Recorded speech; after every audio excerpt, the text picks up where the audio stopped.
Muy buenas tardes. Buenas tardes. Tardes, don Antonio. Buenas tardes, padre. Buenas tardes a todos. Buenas tardes, niñas. Buenas tardes a ustedes que nos ven en casa. Ya estamos listos para iniciar esta decimacuarta sesión, decimocuarto programa. Se dice fácil, pero 14 semanas. 14 semanas, wow. Así que vamos pues a iniciar con esta oración, siempre del libro de Encuentro del Padre Ignacio de Arrañaga, que son oraciones muy vivenciales, muy experienciales, desde la experiencia de la vida, como debe ser la oración, pues, muy encarnadas.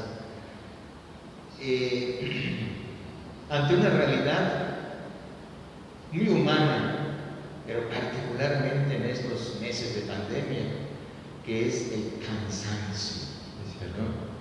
El cansancio, en algunos puede ser cansancio físico, ¿no? Porque no han parado.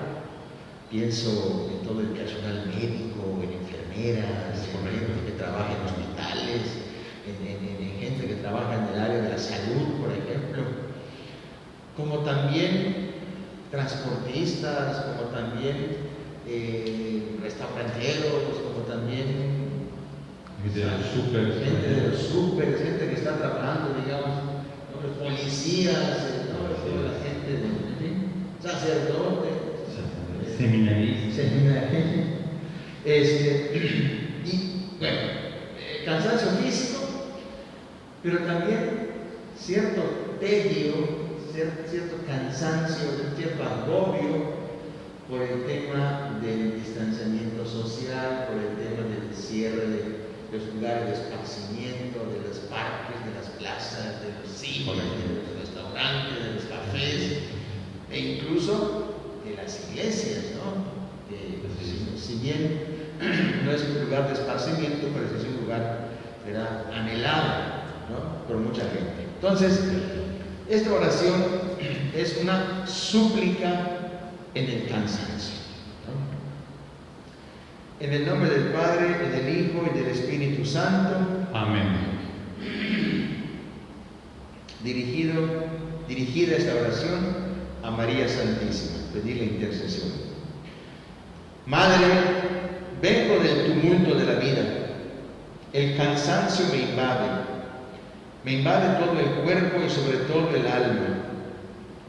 Es tan difícil aceptar con paz todo lo que sucede alrededor de uno durante una jornada de trabajo y lucha. Las cosas en las que habíamos depositado tanta ilusión decepcionan. Las personas a las que queremos entregar bondad nos rechazan. Y aquellas otras a las que acudimos en una necesidad intentan sacar provecho. Por eso vengo a ti, oh Madre, porque dentro de mí camina un niño inseguro, pero junto a ti me siento fuerte y confiado. Solo el pensar que tengo una madre como tú me da ánimo. Me siento apoyado en tu brazo y guiado por tu mano. De esta manera puedo con tranquilidad retomar el camino. Renuévame por completo para que consiga ver lo hermoso de la vida. Levántame para que pueda caminar sin miedo. Dame tu mano para que acierte siempre con mi camino. Dame tu bendición para que mi presencia sea en medio del mundo un signo de tu bendición. Amén. Amén. En el nombre del Padre, y del Hijo, y del Espíritu Santo. Amén. Amén. Muy bonita la oración, ¿no? Muy bonita. Bonita esa oración, ¿verdad? De súplica en el cansancio, de poner en las manos de Dios y en el corazón de María nuestras fatigas y nuestros cansancios, incluso emocionales.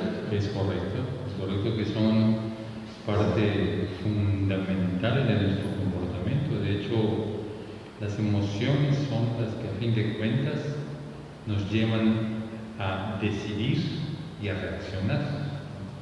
Ya está comprobado que la inteligencia emocional es la que lleva, literalmente, dicen los especialistas, podríamos decir una figura que usamos, ¿no? La voz cantante en el momento de la decisión. Hay una cosa interesante, por ejemplo, se dice que la inteligencia emocional nos da información importante para poder tomar decisiones. Y la inteligencia emocional es la que nos hace percibir y experimentar las cosas, ¿no? Y digo algo así rápidamente, por ejemplo, la alegría. Nuestra razón nos puede dar discursos maravillosos de la alegría, ¿no? Nos puede dar discursos bellísimos de la alegría, o sea, todo lo que es las formas literarias, los conceptos, las palabras que utilizamos de la alegría es maravilloso. La inteligencia racional. Pero solo con inteligencia emocional te sientes alegre. Que no es lo mismo saber qué es la alegría, inteligencia racional, a sentirte alegre, inteligencia emocional. O sea, eso es algo verdaderamente interesante, ¿no? O sea, es lo que realmente nos hace vivir la inteligencia emocional. Y por eso, cuando amas tú a alguien, no le dices, te amo con toda mi inteligencia, Es correcto. te amo con todo mi corazón, te amo con mis entrañas, te amo con todo. Es cierto, y es real. O sea, es verdaderamente real, y así todas las cosas de la vida, ¿no? Por ejemplo, el perdón. La inteligencia racional nos explica lo que es el perdón. La inteligencia racional nos explica la importancia del perdón. La inteligencia racional nos puede en algún momento ir motivando a decir qué importante es que yo sepa perdonar. Pero solo la inteligencia emocional es la que me mueve a perdonar, y más todavía, más maravilloso todavía, solo con inteligencia emocional puedes sentir la paz cuando perdonas y cuando eres perdonado. Es maravilloso. Qué maravilla. Muy bien, don Antonio, ¿de qué nos vas a hablar hoy? Bien, vamos a comenzar haciendo nada más un resumen, pues, de lo que vimos la semana pasada, que me parece un ejercicio sumamente importante. Lo hicimos de una manera breve, con la participación y aportación del padre, con ese evento que nos platicó acerca del jueves de Corpus, ¿no?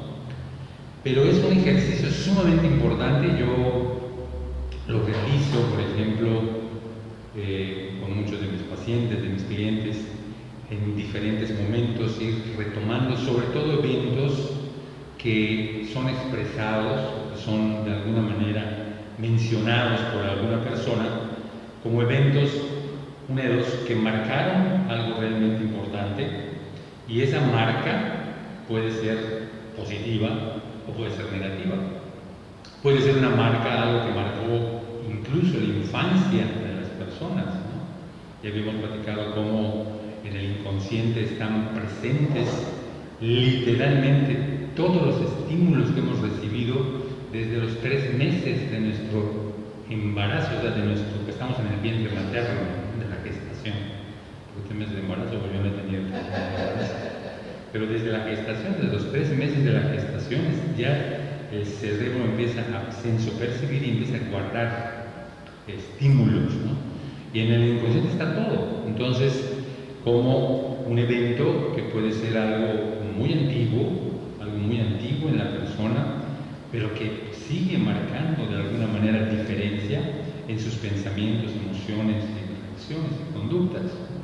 Entonces, analizar y hacer este ejercicio, el nombre que yo le pongo, ¿no? Porque es algo técnicamente lo expresa, es un análisis fenomenológico, ¿no? De lo que es un evento, o sea, todos los fenómenos que se van dando, fenómenos físicos, todo lo que ocurre, todo lo que se va desenvolviendo en un evento que tú vives o viviste, fenómenos mentales, o sea, todos los pensamientos que fueron surgiendo a partir de esa fenomenología física que va desenvolviéndose en un evento, y fenómenos emocionales, ¿no? Que son lo que estamos sintiendo, lo que nos hace sentir, y por último los fenómenos conductuales, todas las conductas que tú realizaste, decidiste por una parte y realizaste en un evento determinado que te ha marcado, ¿no?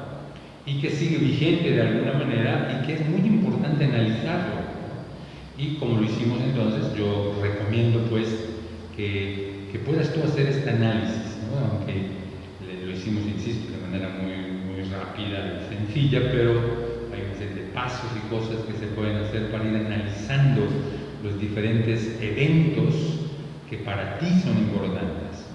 Y, pues, por una parte, cuando hablamos de eventos importantes que te han alegrado, eventos que te han hecho madurar, eventos que te han hecho sentirte feliz y que sigue esa felicidad, ¿no? La felicidad, recuérdate, cuando, por ejemplo, tú viviste un evento cualquiera que te hizo sentir muy feliz, ¿no? Es una felicidad que se va prolongando con el tiempo. O sea, no es decir, ya fui feliz por cualquier evento que ocurría, alguna cosa que logré o lo que fuera, y en el evento que tardó, por ejemplo, de 8 de la noche a las 12 de la noche, y ya después de las 12 ya te volviste a la tristeza, ¿no? A veces puede pasar eso, ¿no? Pero generalmente las cosas que nos hacen felices, que han aportado algo importante a nuestra vida y a nuestra conducta, y a nuestro desempeño de vida, pues es algo que se prolonga en el tiempo. Entonces, cuando son eventos de esta naturaleza, es algo muy importante. También otro ejercicio interesante que no hemos hecho, pero se podría hacer más adelante, que yo le llamo de reciclar las emociones. Esas emociones que son y que te han marcado y que te impulsaron en un momento dado y que te hicieron sentir literalmente profundamente alegre o muy contento, muy feliz. Esas emociones hay que saber reciclarlas, hay que aprender a reciclar esas emociones. Y eso se hace a partir de este análisis fenomenológico de un evento. Y los eventos tristes, los eventos negativos que puedas tú analizar, te van a servir para aprender, ¿no? Te van a servir para aprender y para poder evitar, ¿no? Aprender a evitar ciertos pensamientos, emociones, reacciones, conductas que te han llevado a experimentar malestar, sufrimiento, ¿no? Entonces, es muy importante que analicemos. Y sin duda, la madurez humana, como lo hemos dicho en otras ocasiones, solamente puede ser producto de tu consciente, de tus decisiones conscientes, o sea, que conscientemente quieras hacer algo, que conscientemente recicles algo, que conscientemente evites algo, no sea el caso, ¿no? Pero la conciencia es fundamental, ¿sí? Esos son los procesos mentales, que también lo dijimos rápidamente, pero esos son los tipos y las características de los procesos mentales, lo que es la intencionalidad, la conciencia con la que hacemos las cosas y la representatividad. Son los tres tipos y características de todo lo que pasa en tu mente. Eso es algo verdaderamente maravilloso. Entonces, este análisis fenomenológico de tu conducta es sumamente importante porque puedes sacar provecho tanto para reciclar conductas y emociones positivas, ¿no?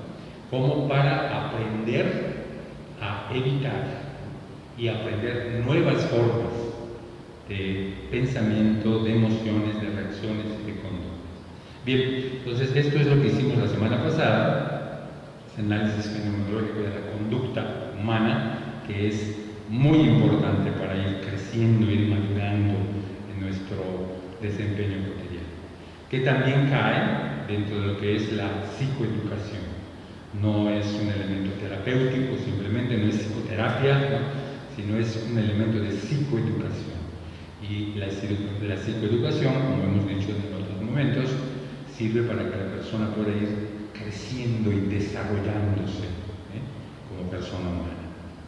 Bien, este análisis fenomenológico de la conducta lo hicimos a partir de nosotros utilizamos 7 patrones de pensamientos irracionales.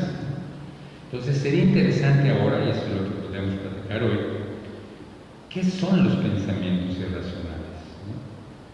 son los pensamientos irracionales. Eso es algo que me parece importante como para poder tener la claridad de lo que es un pensamiento irracional, ¿no? Un pensamiento racional, podemos decir, utilizando el tipo de definiciones aristotélicas de lo que no es, ¿no? O sea, no son cosas tontas, ¿no?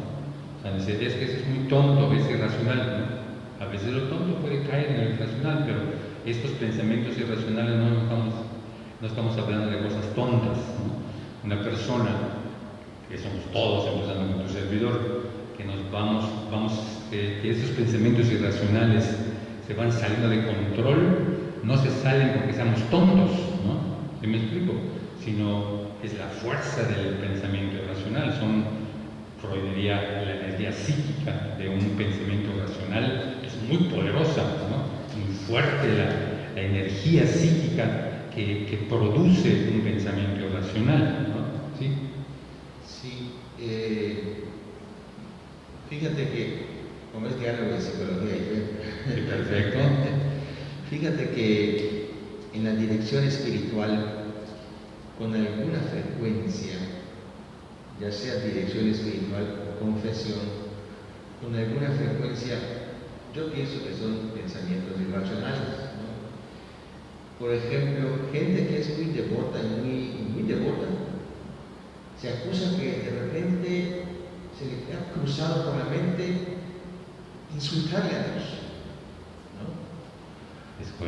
O algún acto deshonesto con su mamá, ¿no? Es correcto. O por ejemplo,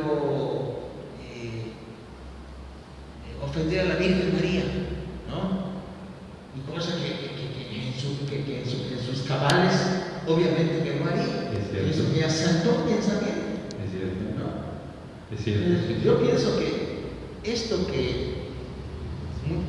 algunas personas tienen, ¿no? Pues yo creo que pueden ser pensamientos. Sin duda que lo son, ¿no? Sin duda que lo son. Y la fuerza que experimentamos cuando tenemos ese tipo de pensamientos, que nosotros también le llamamos en el plano de la fe tentaciones, ¿no? Esa fuerza es una fuerza psíquica. Es una fuerza psíquica. Freud la definió muy bien. Freud habla de energía Q y energía Queta. Y Freud utiliza todo lo que es la termodinámica que se desarrolla muy fuertemente a finales del siglo XIX, principios del XX, que es lo que hace, por ejemplo, que haya locomotoras de vapor, ¿no? O barcos de vapor, ¿no? Todos esos motores de vapor que no existían antes. Esa fuerza del vapor es fuerza termodinámica.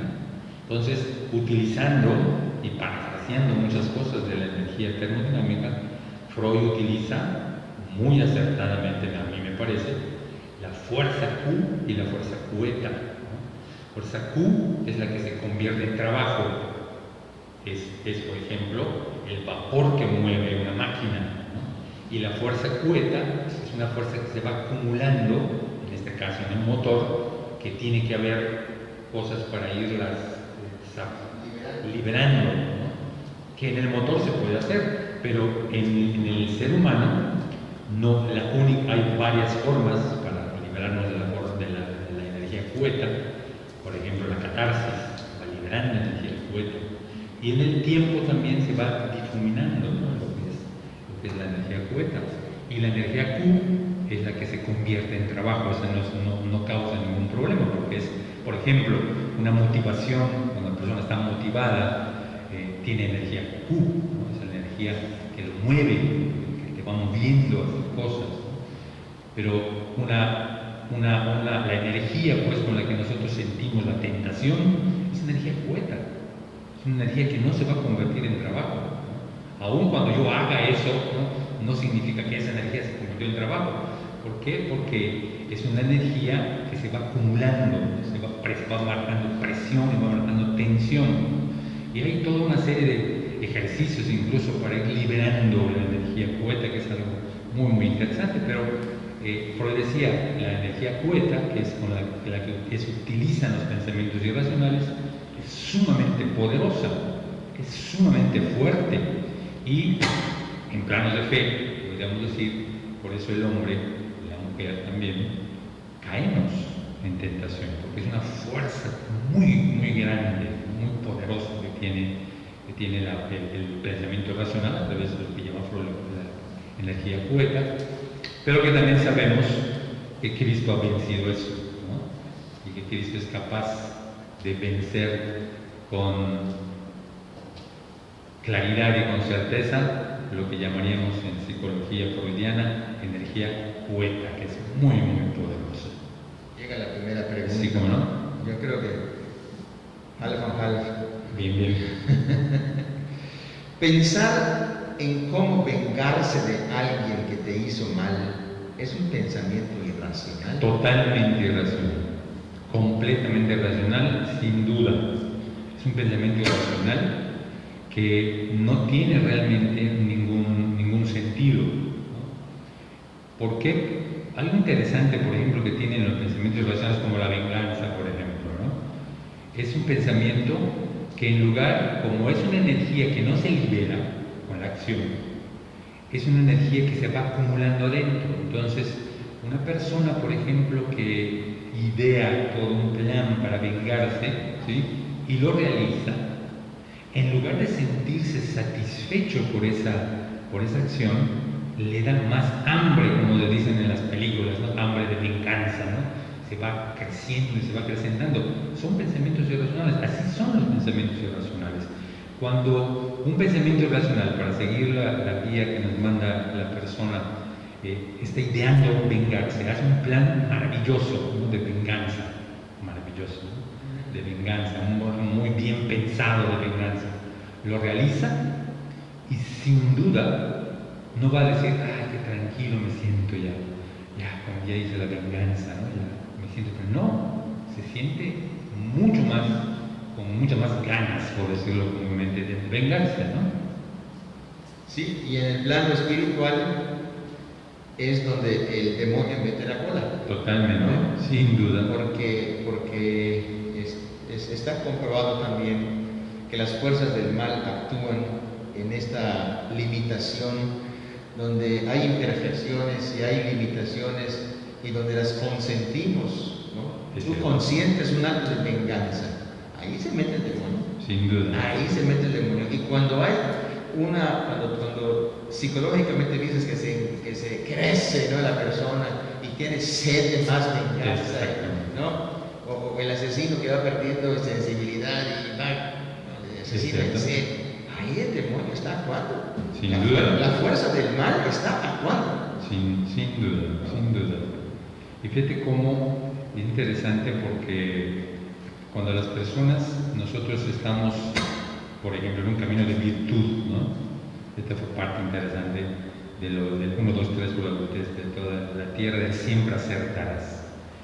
Cuando la persona está en un camino de virtud, hay un principio bíblico que dice deja de obrar mal, ¿no? Y obra bien. O sea, son dos cosas importantes.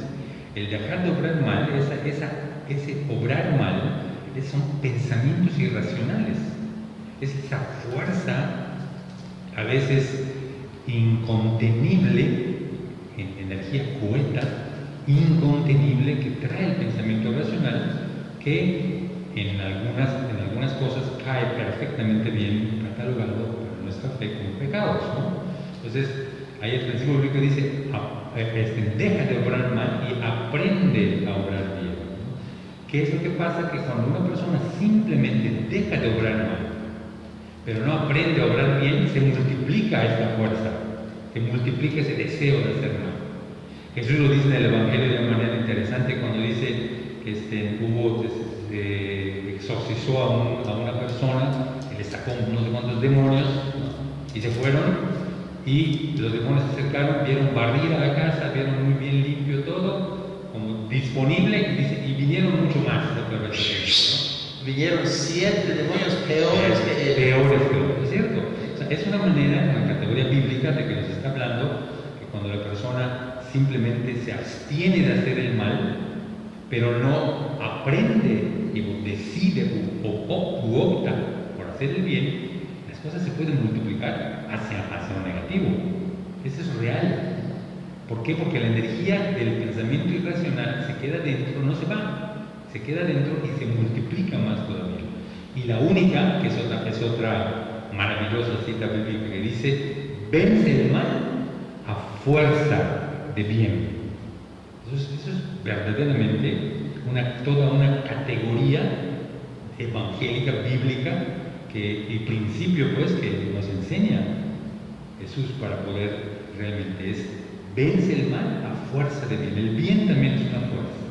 La energía Q, hablando freudianamente, la energía Q es una fuerza también que se puede ir incrementando también. Tú la puedes ir aumentando y aumentando y aumentando. Lo que sería la fuerza del bien. Es la fuerza del bien, por supuesto, ¿no? Que es el pensamiento racional. Es el pensamiento racional. Que es la carretera, el camino para que transite el Espíritu Santo. Es correcto, ¿no? Podríamos decirlo con toda certeza y verdad, es como irle allanando, es como decía Juan Bautista, allanen el camino, ¿no? O sea, hay que limpiar, pero dirigirse a aprender conscientemente a obrar bien, ¿no?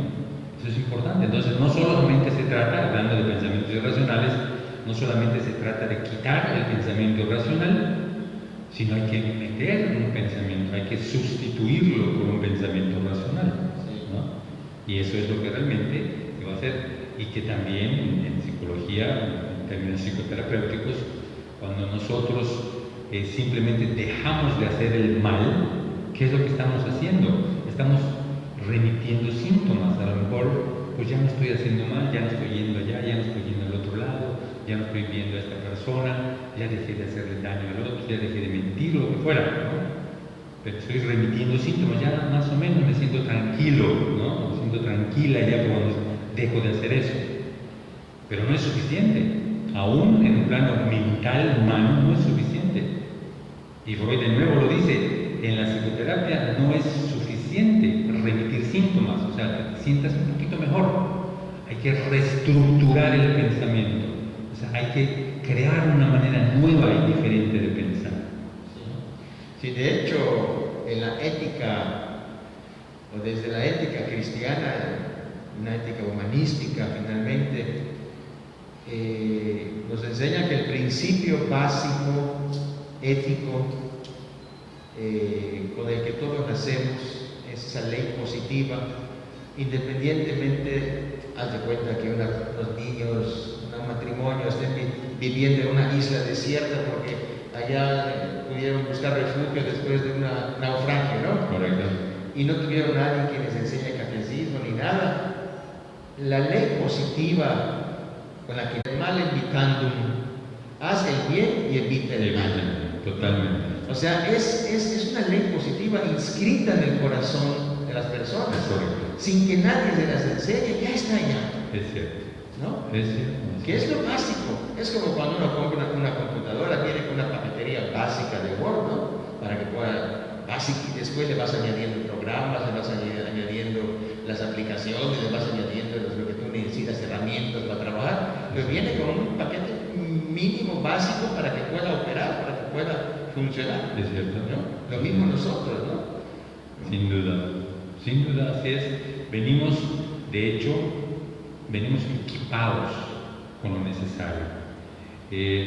Alguna vez mencionamos también ese nombre de Jean Piaget, un psicólogo muy, muy importante en todo lo que es la psicología y el comportamiento infantil. Él decía que los seres humanos llegamos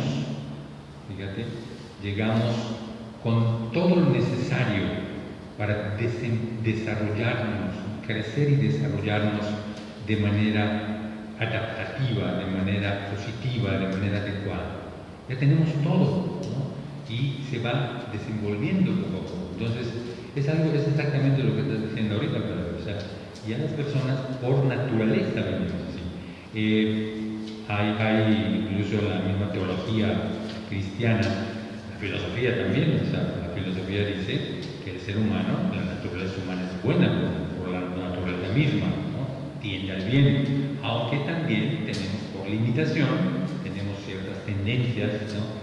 Pero que no son las naturales, ¿no? El mal no es natural, el mal es contra la natura, todo mal. Esto es algo que es fundamental y es un principio filosófico, ya no digamos bíblico cristiano, que también lo es, pero de entrada es un principio filosófico. Todas las acciones malas son contra la naturaleza o contra natura, como se dice. Sí, de hecho el principio teológico es el principio de la gracia, la prevalencia de la gracia, se lo enseñó San Agustín en el siglo IV, ¿no? Cuarto, quinto. En síntesis, de modo coloquial, podemos decir que lo más natural al ser humano es vivir en la gracia, no en el pecado. Es cierto, ¿no? Sin duda. Lo natural, lo normal, ¿no? Es la vida de la gracia en la persona, no como un sector justificándose tal vez dice, pues Dios sabe que soy débil y que tengo que pecar, ¿no? Y anchas Castillo o erecto, ¿no? Dios sabe que cuando estoy con otros amigos tengo que pecar, ni modo. Soy débil. O como nos dijeron unos muchachos de una parroquia cuando fueron al seminario a jugar fútbol con los seminaristas y perdieron los muchachos y ganaron por 23 hijos de muchachos. ¿Cómo no nos van a ganar si el Espíritu Santo está de su lado? Claro, sí. El Espíritu Santo es el árbitro. Entonces, lo natural, o sea,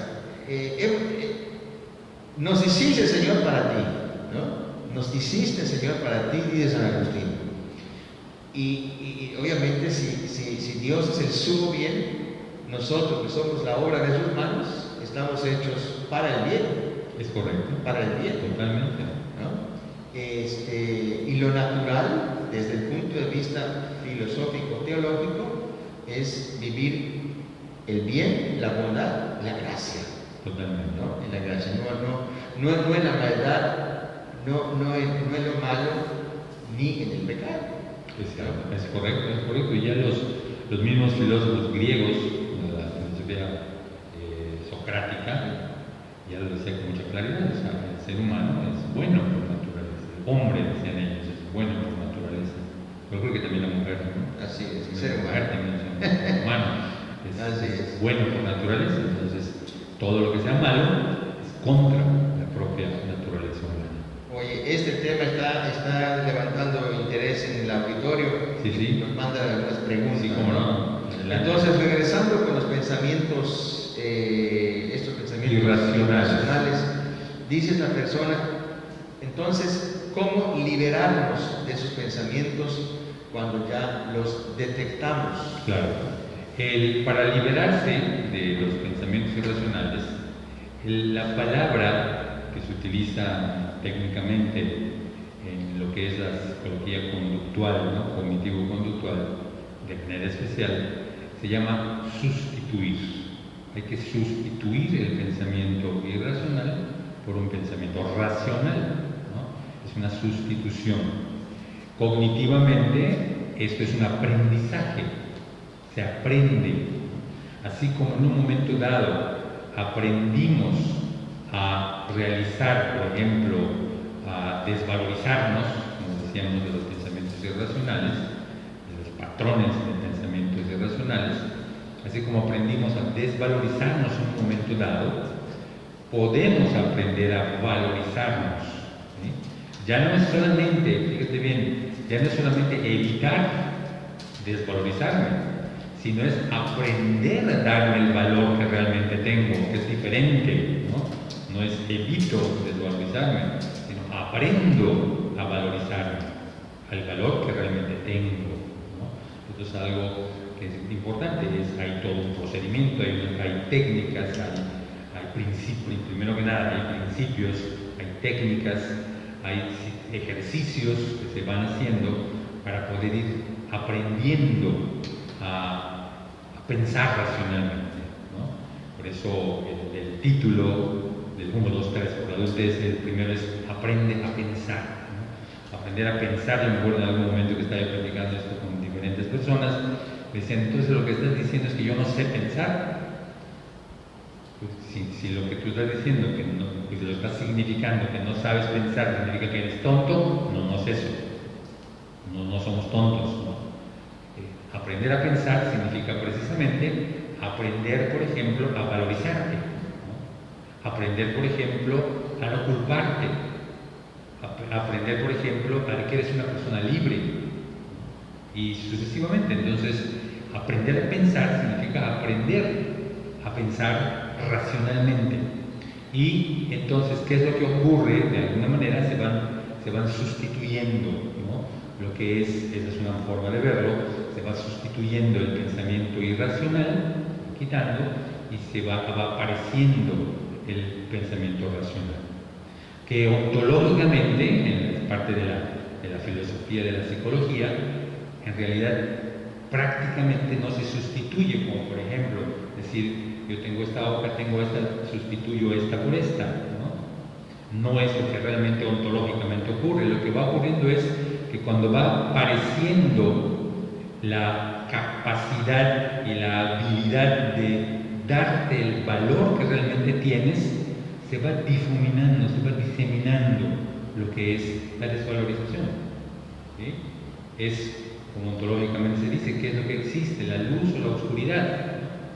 La oscuridad ontológicamente no existe, lo que existe es la falta de la luz. Cuando hay falta de luz aparece la oscuridad, pero la oscuridad no tiene consistencia ontológica. Entonces, el pensamiento irracional no tiene consistencia ontológica, es la ausencia del pensamiento racional. O como diríamos, el mal no existe, lo que existe es la ausencia del bien. Y cuando hay ausencia de bien, entonces aparecen cosas malas, ¿no? Entonces, ese es algo de alguna forma dentro de lo que es la filosofía de la psicología, que hay un montón de cosas muy interesantes que podemos ir viendo más adelante. Entonces, ¿cómo quitarte los pensamientos irracionales? Hay que aprender a pensar, hay que aprender a pensar racionalmente. Y, insisto, hay principios, hay técnicas, hay ejercicios que se van haciendo para que la persona pueda ir aprendiendo a pensar racionalmente. Muy bien. Tenemos varias preguntas. Sí, adelante. ¿Puedes dar un ejemplo, puede dar un ejemplo coloquial de cómo vencer el mal con la fuerza del bien? Bien. Pues a mí me parece que la fuerza del bien, de entrada yo lo que diría es que el bien, sin duda, tiene más fuerza que el mal. Y la fuerza le viene precisamente porque lo que existe es el bien. Cuando yo hago algo malo es porque está ausente en mi conducta el bien, ¿sí? Ahora, algo coloquial, no sé exactamente qué significa como un ejemplo coloquial, pero a lo mejor sería algo de lo cotidiano, ¿no? Por ejemplo, si yo frecuentemente soy una persona, vamos a decir, mal hablada, ¿no? Una persona que insulto mucho, de manera especial en algún tipo de ambientes, ¿no? Algo parecido a lo que decías, ¿no? Yo cuando estoy aquí, ni modo, me tengo que portar mal. Cuando estoy aquí, generalmente digo muchas groserías, digo muchos insultos. Una forma de vencer el mal con fuerza de bien, sin duda, o sea, lo que tenemos que pensar de entrada es que esa fuerza tú la tienes que poner, ese bien tú lo tienes que poner, la tienes que ser consciente y tienes que querer hacerlo. Entonces, una cosa así, por ejemplo, que si soy muy lépero, yo tendría que ser muy consciente de esas tres características de mis procesos mentales, de nuestros procesos mentales. Tendría que estar muy consciente de que yo quiero realmente dejar de insultar. Y tengo que estar consciente, ¿sí? Tengo que tener toda la intencionalidad de hacerlo. Y buscar, no sé si previamente o en un momento, hacer como un listado, por ejemplo, de palabras con las que puedo ir cambiando las groserías con otras palabras que ya no sean groseras, ¿no? Y poder hacerlas y poder sustituirlas, ¿no? Y sin duda que esa fuerza que tiene la intención de poder dejar de decir groserías, tiene que partir de mí con claridad y poder decir, no voy a decir groserías, y en lugar de decir, hijo de la no sé qué, decir, oye, ¿sabes qué? Esto no me gusta, ¿no? O esto no estoy de acuerdo. Y decirlo, sin duda, de manera asertiva. La asertividad, esto es algo muy importante. La asertividad tiene mucha fuerza, y fuerza moral. Y esto es algo real que hay que comprobar. Por ejemplo, cuando una persona viene y te ofende, y si tú estás acostumbrada o acostumbrado a devolver mal por mal, pero quieres vencer el mal con la fuerza del bien, la asertividad es una fuerza. Cuando la persona viene y te insulta o te ofende, y tú, en lugar de hacer lo que normalmente estás acostumbrado o acostumbrado, que es devolver mal por mal, tú le dices: me estás ofendiendo, ¿por qué me lastimas? Yo no te he ofendido. Es muy difícil, porque en el momento las energías que van girando en un conflicto, donde hay gritos y hay insultos, es muy fuerte esa energía, ¿no? Entonces, para que la persona pueda responder asertivamente, se requiere mucha intencionalidad y mucho deseo de vencer el mal por fuerza de bien. Pero eso tiene mucha fuerza. Cuando la persona dice: ¿por qué me estás ofendiendo? Yo no te he ofendido, no me lastimes, no me insultes. Insisto, es difícil poder hablar en estos términos que estamos sentados muy contentos conversando, ¿no? En un momento de conflicto, esta energía negativa se multiplica muy fuerte. Pero tiene mucha fuerza.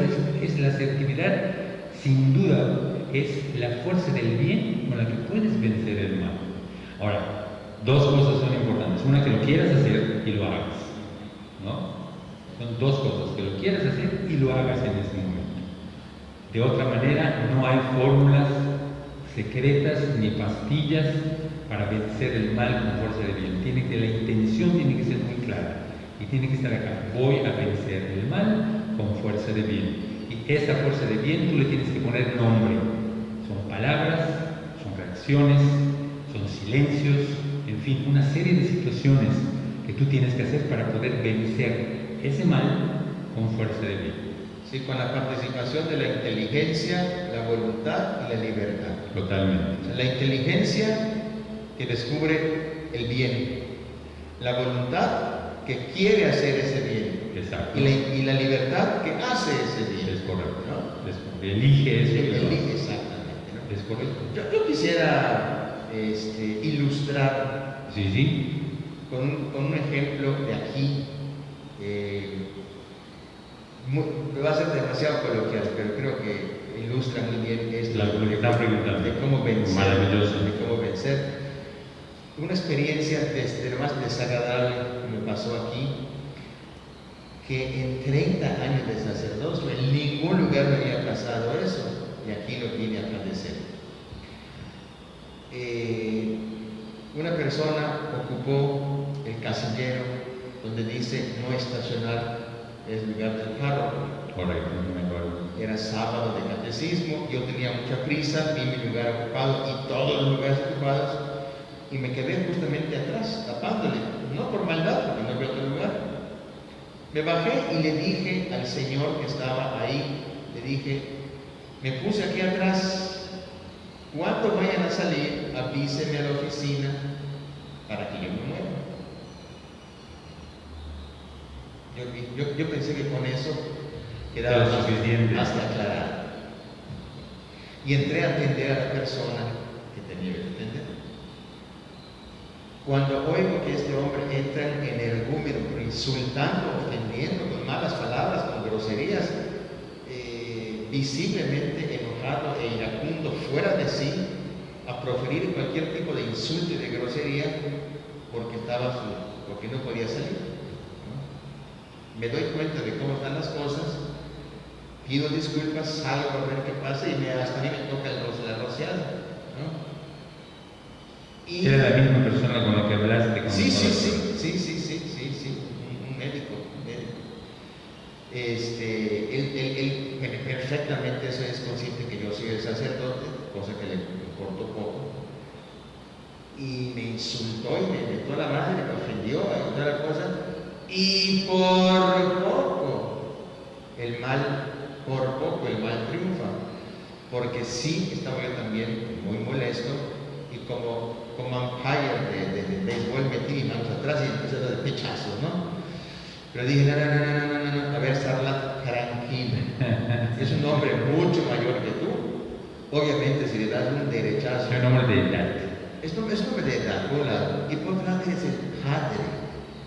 No puedes dar un mal. Estás impedido. ¿No? Inteligencia.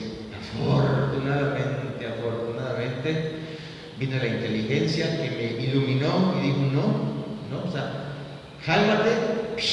Y entonces, en ese momento cambió mi actitud y también me relajé un poquito y dije, no, que insulte todo el que...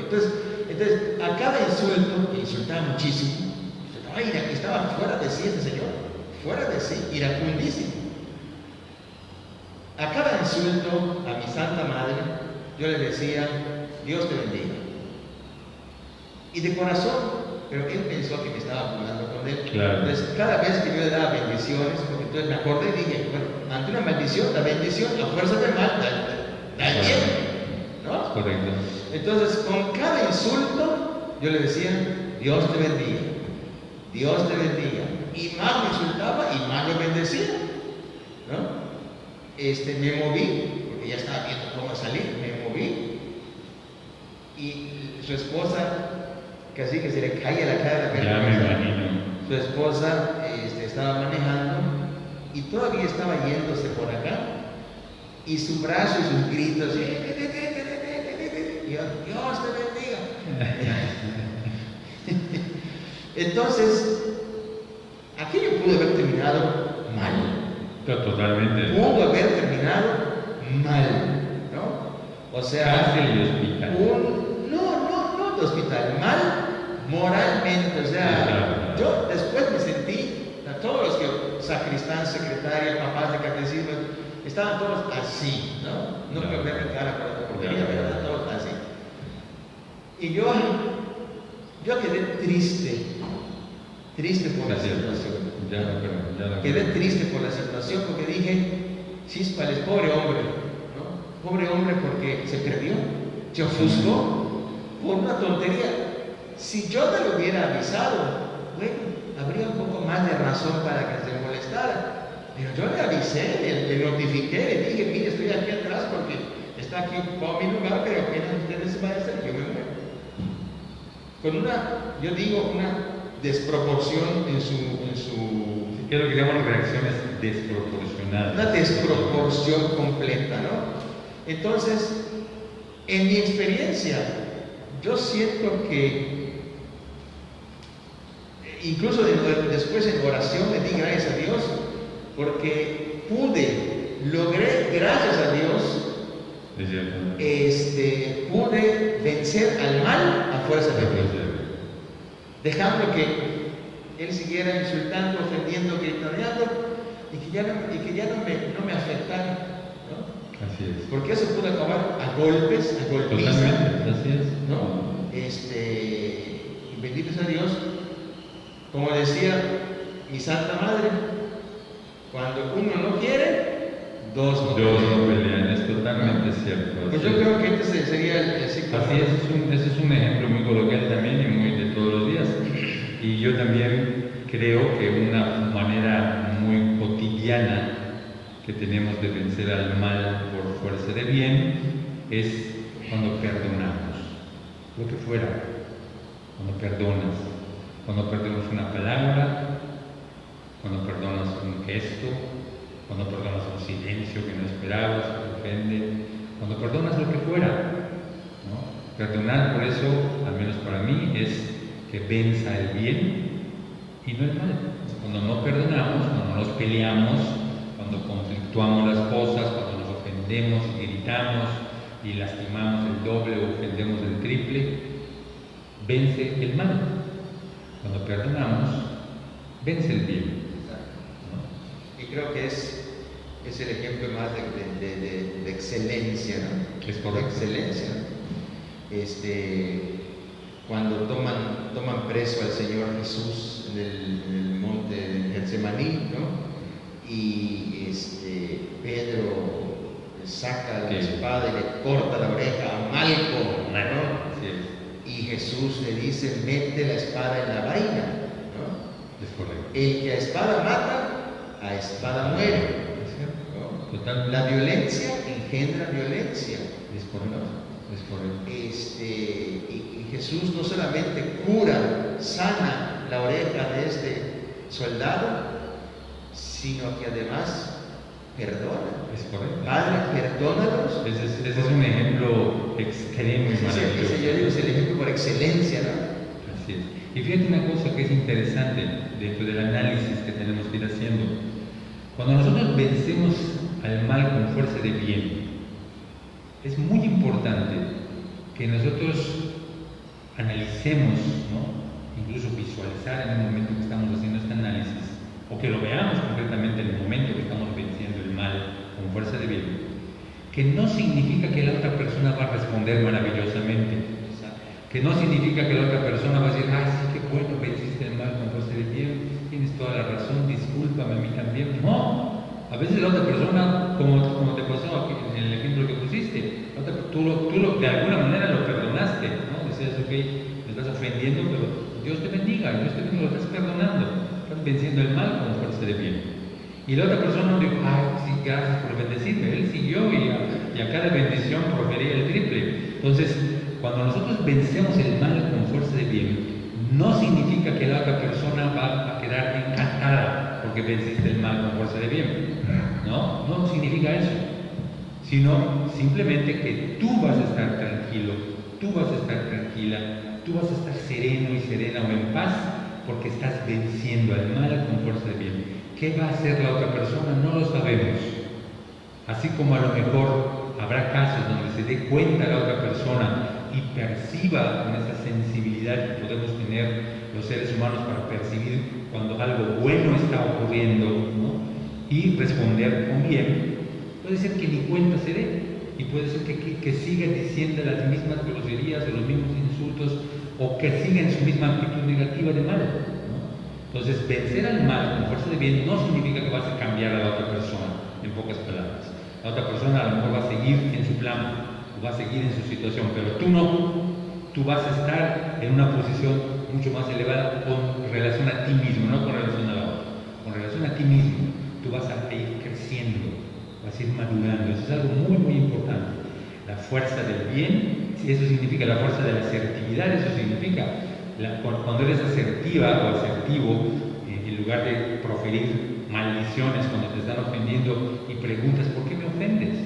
No significa que la otra persona te va a dejar de ofender, no te va a seguir ofendiendo, pero tú, en una situación tan difícil, tan llena de energía cruenta y negativa, tú vas a permanecer serena o sereno. Es lo que hace Jesús cuando lo bofetea. ¿No? Pensando justamente. Exactamente, dice Jesús, ¿qué mal he hecho? ¿Qué dije mal? ¿Por qué me pegas? Así es. Y él estaba sereno.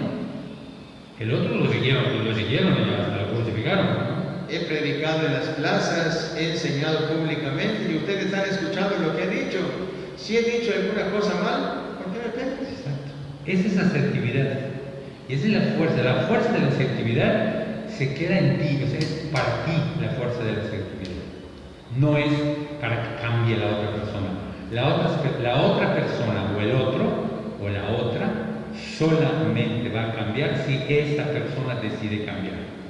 La fuerza del bien no cambia a terceros.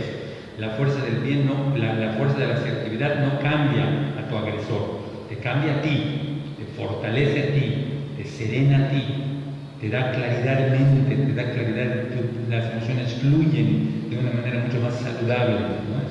Entonces, ese es algo pues importante. Bueno, del público, este ejemplo que di, pues hace un poquito de comentarios. Excelente ejemplo cotidiano con asertividad. Así es Jesús, así respondió cuando lo apresaron. Totalmente. Y también comentan, el perdón es un claro ejemplo que debemos practicar siempre, sobre todo en familia. Es correcto, ¿no? Es correcto. Y sobre todo en estos tiempos de encierro, literalmente, así es. estamos verdaderamente, es cuando cuando oímos la categoría evangélica que nos dice hay que perdonar, le preguntan a Jesús, ¿no? Hay que perdonar 7 veces, ¿no? Así es. Jesús dice no solo 7, hasta 70 veces 7. Y eso, en este tiempo de pandemia, creo que queda corto. Así es. Más de 70 y más de 70 veces 7. Así es. Perdonar. Y ese es, e insisto, y el perdón, que es vencer el mal con fuerza del bien, a lo mejor no va a cambiar a la otra persona, pero tú vas a estar más serena y más tranquila, o más tranquilo. Eso es sin duda, eso es sin duda. Y eso va a poder hacer que las cosas, en lo que a ti corresponde, fluyan de manera más saludable. Exacto.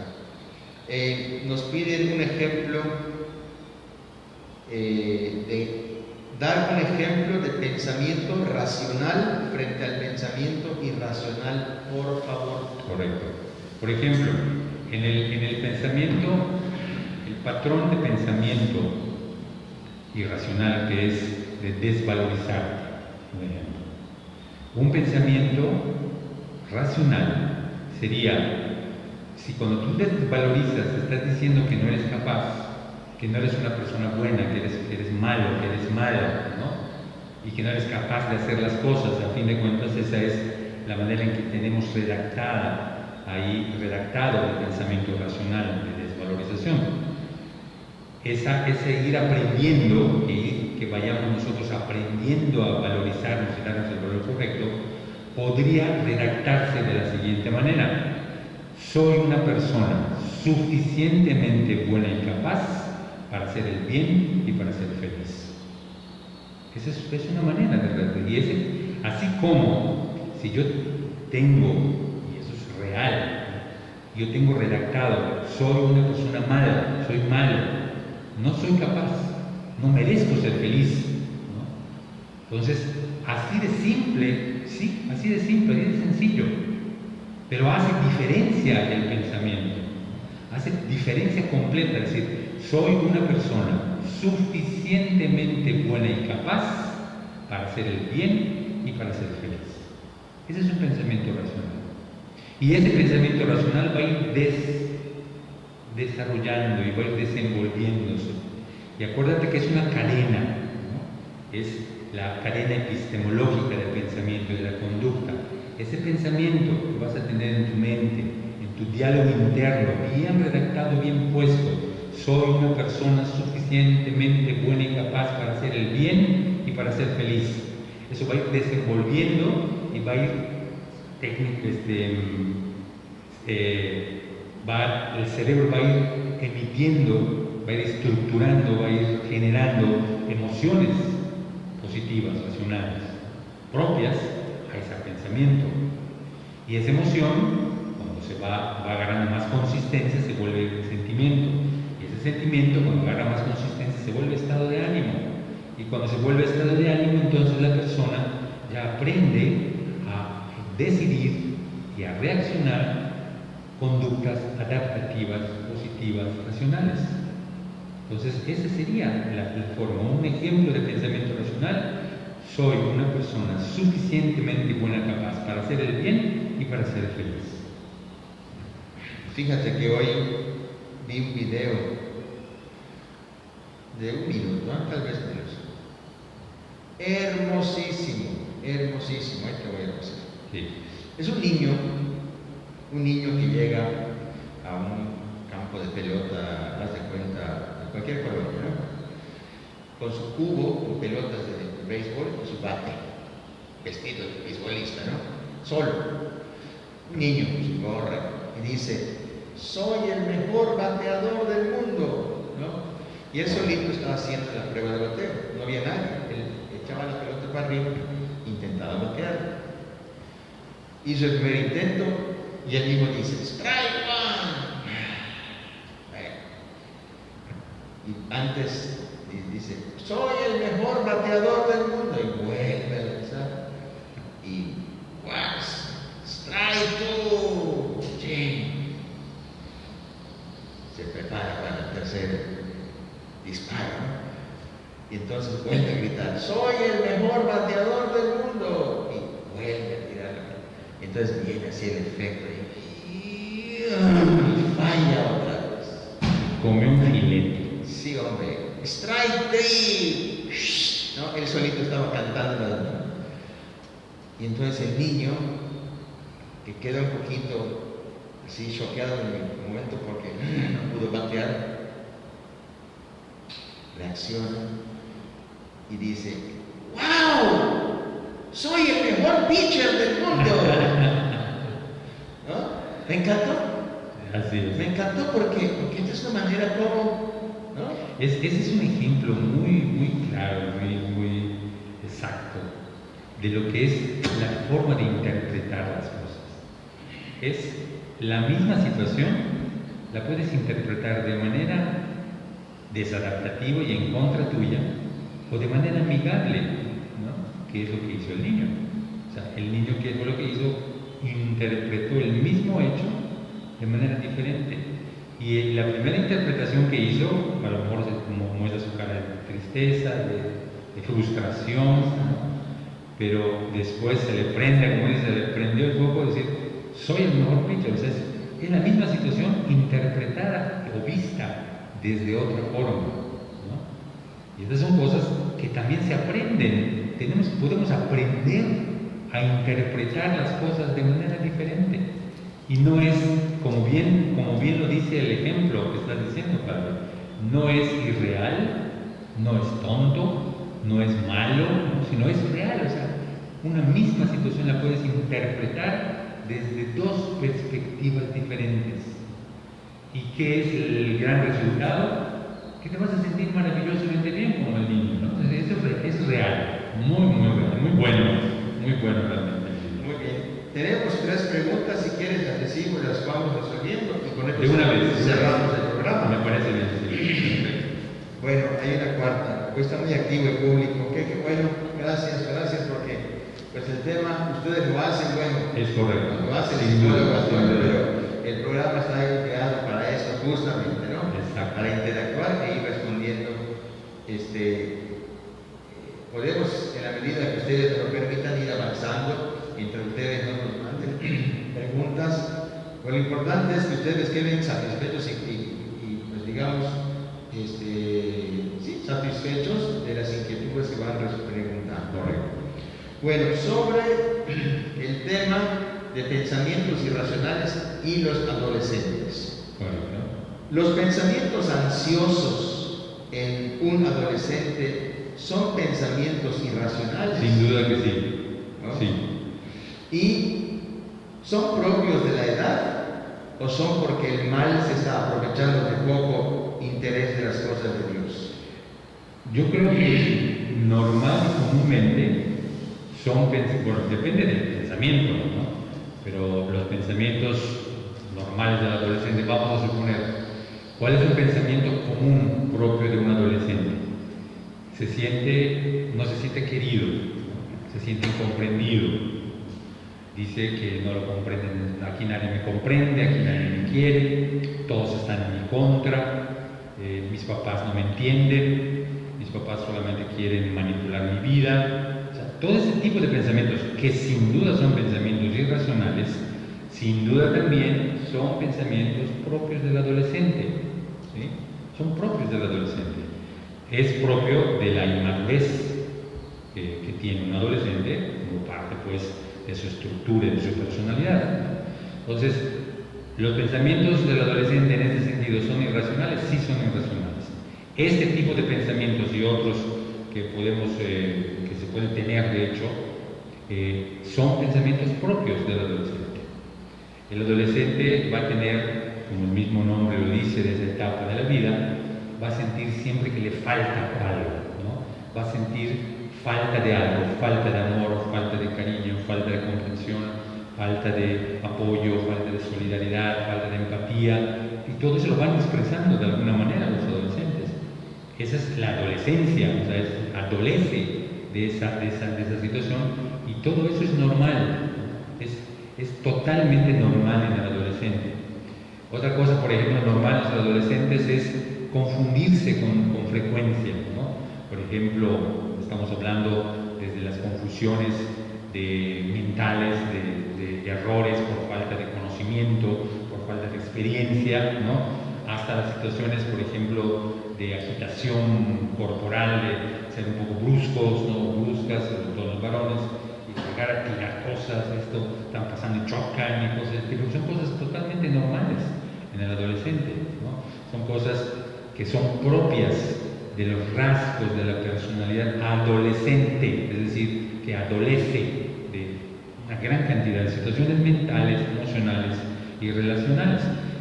Todo eso, sin duda, son pensamientos irracionales.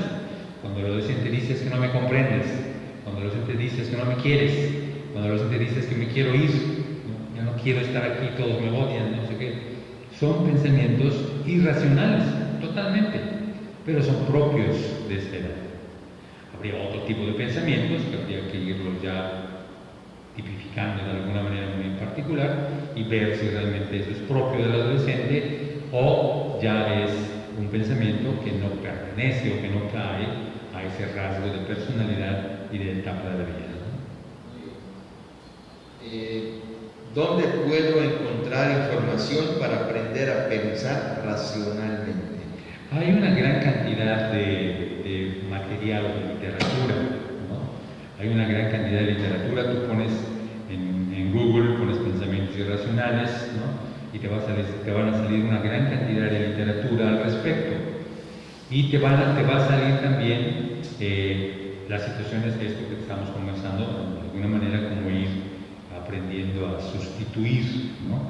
E insisto, a mí la palabra, el verbo sustituir, me parece menos adecuado que el verbo aprender, ¿no? Ir aprendiendo, que es lo que va diciendo aquí, ¿no? Aprender a pensar racionalmente.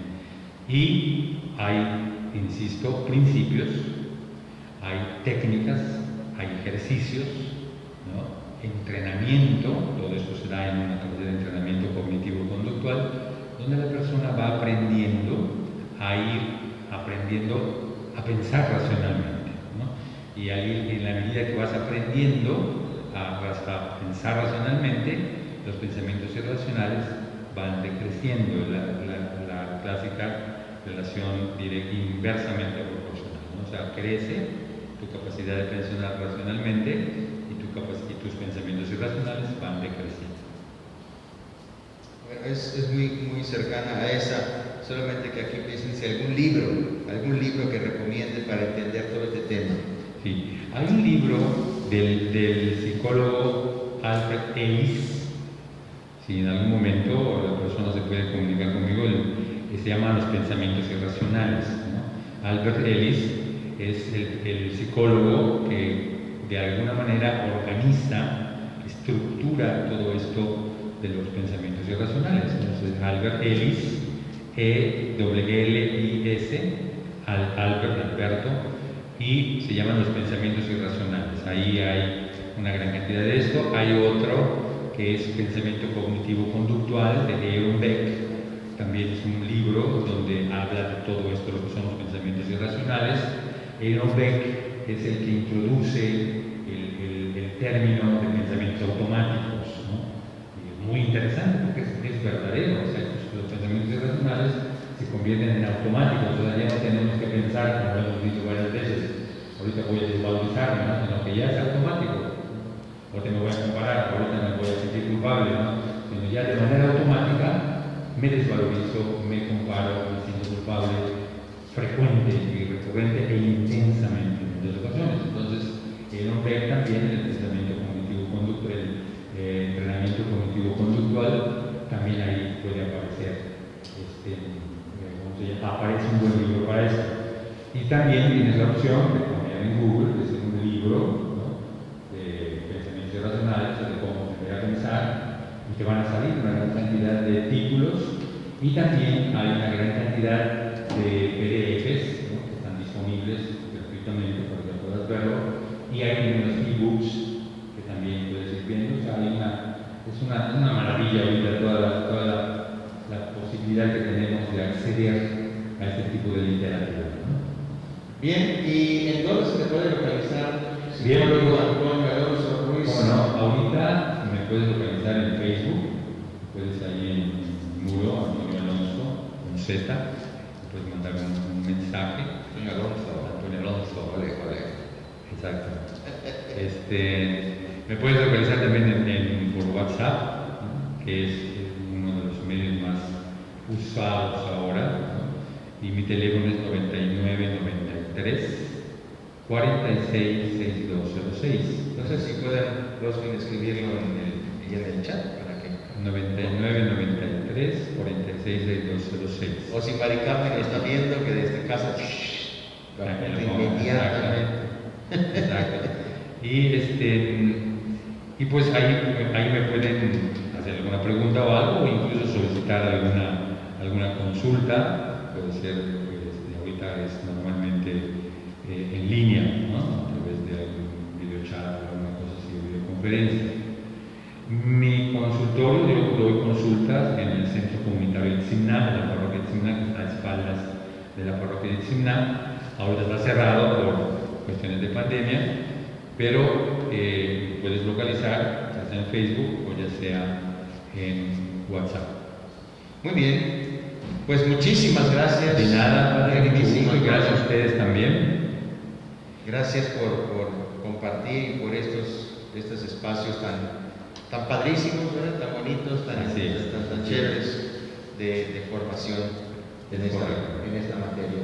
Gracias a Rosy, gracias a Rosminda, que estuvieron aquí atrás de cámaras y acompañados por el chat, que estuvieron chateando mucho, ¿verdad? Las preguntas que hicieron desde el público. Gracias a ustedes, a usted que está en su casa siguiendo con tanto interés este programa. Muchísimas gracias por su atención, por su presencia, por su participación. Mañana jueves eucarístico, jueves sacerdotal, tendremos misa a las 8:30 de la mañana, como todos los días, y por la tarde a las 7 tendremos un espacio para la oración. Tendremos nuestra hora santa parroquial. Así que les invitamos y les esperamos también para que participen de este momento de espiritualidad, de este momento de oración. Bien, pues muchísimas gracias nuevamente, Antonio. De nada, Padre, mucho gusto y gracias a todos y todos ustedes. Muchísimas gracias a las chicas que están ahí atrás y gracias a ustedes. Buenas noches, que Dios les bendiga y hasta mañana.